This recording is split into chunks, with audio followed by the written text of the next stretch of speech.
Yes, we are going to see cross elasticity of demand. Cross elasticity of demand measures the responsiveness of demand for a particular product as a result of a change in the price of other product. In order to understand the concept of cross elasticity of demand, it is important to understand the relationship between two goods. Some goods are related in terms of substitutes.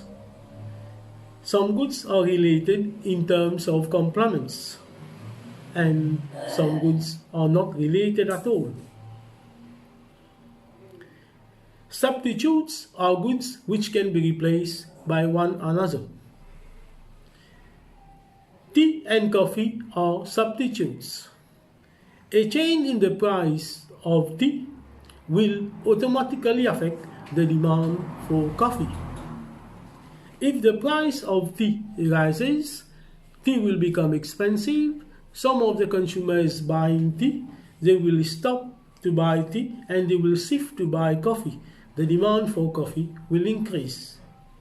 By what percentage or by how much the demand for coffee will change will be measured by cross elasticity of demand.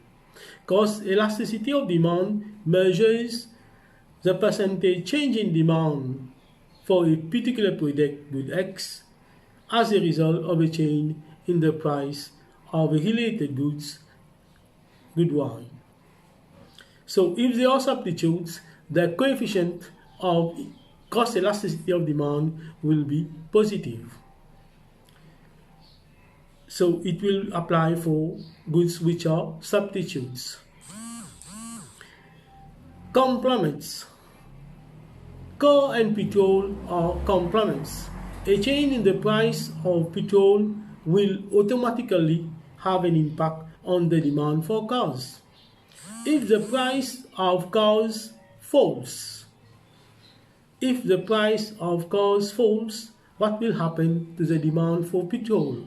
The demand for petrol will increase. So we say that the coefficient of cross elasticity of demand will be negative for complements.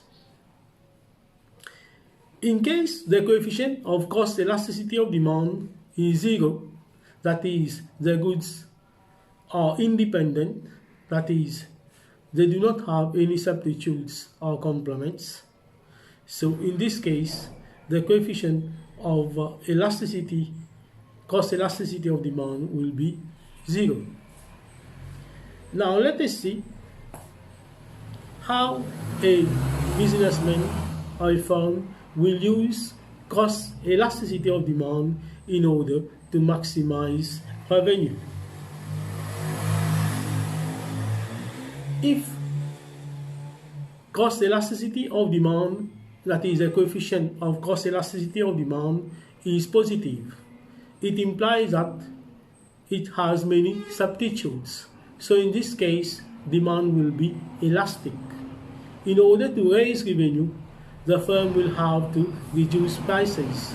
So in case the coefficient of cross elasticity of demand is positive, it will imply that the goods have many substitutes. So in this case, the firm will have to reduce prices in order to maximize revenue. If the coefficient of cross elasticity of demand is negative, that is, it applies for goods which are complements.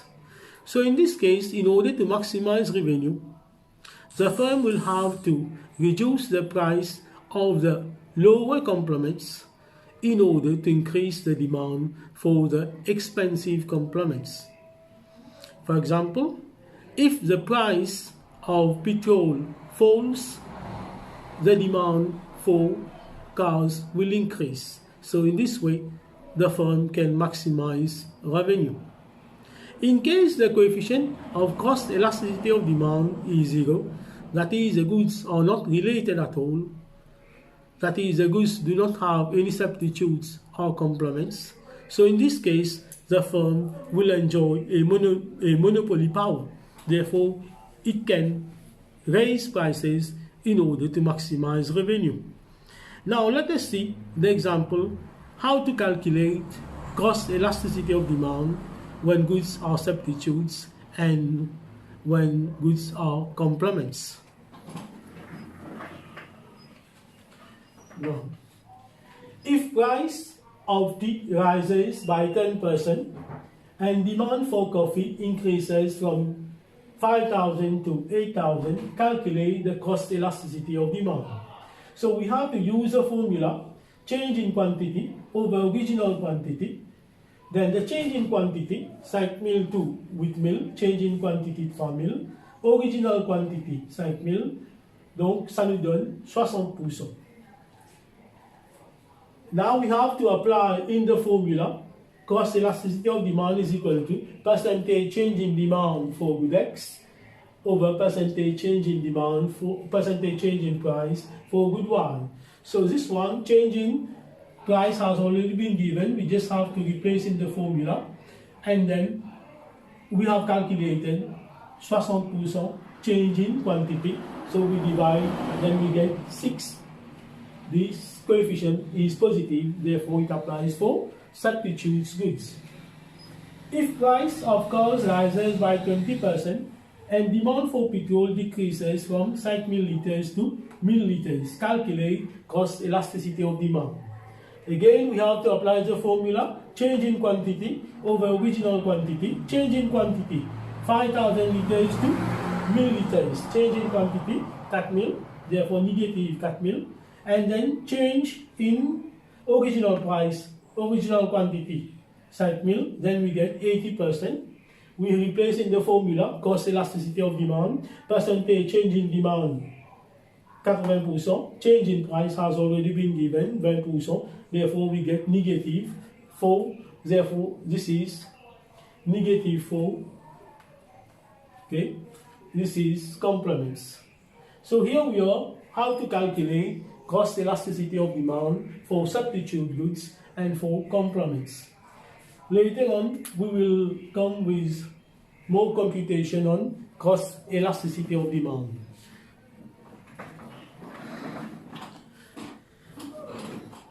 Okay, we have covered price elasticity of demand, income elasticity of demand, and cost elasticity of demand. We have also seen how a business, a firm, will use price elasticity of demand to maximize revenue, how a firm will use income elasticity of demand to maximize revenue, and how it will use cost elasticity of demand to maximize revenue. Now, you can do the multiple choice on price elasticity of demand, income elasticity of demand, and cost elasticity of demand. Thank you very much.